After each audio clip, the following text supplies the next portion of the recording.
বাংলাদেশে চীনা বিনিয়োগের নতুন অধ্যায় শুরু হতে চলেছে। আসছে ৩১ মে ঢাকায় পা রাখতে যাচ্ছেন চীনের বাণিজ্য মন্ত্রী ওয়াং ওয়েনতাও। সাথে থাকছেন বিশাল এক প্রতিনিধি দল, যেখানে রয়েছে ১৫০ জন চীনা ব্যবসায়ী। ৩ দিনের এই গুরুত্বপূর্ণ সফরে বাংলাদেশ চীন দ্বিপক্ষীয় বাণিজ্য ও বিনিয়োগ আরও শক্তিশালী হওয়ার আশা করা হচ্ছে। পররাষ্ট্র মন্ত্রণালয়ের সূত্রে জানা গেছে ৩১ মে থেকে ২ জুন পর্যন্ত এই সফর চলবে। ঢাকায় অবস্থানকালে প্রতিনিধি দলটি কয়েকটি প্রধান বৈঠকে অংশ নেবেন। তারা দেখা করবেন বাংলাদেশের ৩ শীর্ষ উপদেষ্টা, প্রধান উপদেষ্টা ডক্টর মোহাম্মদ ইউনুস, বাণিজ্য উপদেষ্টা শেখ বশির উদ্দিন এবং পররাষ্ট্র উপদেষ্টা মোহাম্মদ তৌহিদ হোসেনের সঙ্গে। এ সফরের অংশ হিসেবে প্রতিনিধি দলটি বাংলাদেশ বিনিয়োগ উন্নয়ন কর্তৃপক্ষের আয়োজিত এক সেমিনারে অংশ নেবে।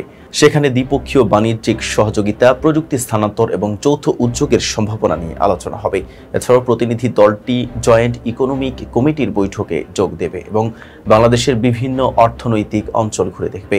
পররাষ্ট্র মন্ত্রণালয়ের কর্মকর্তারা বলছেন, এই সফরের মূল উদ্দেশ্য হল বাংলাদেশে চীনা বিনিয়োগ ও বাণিজ্যের নতুন সম্ভাবনার দ্বার খুলে দেওয়া।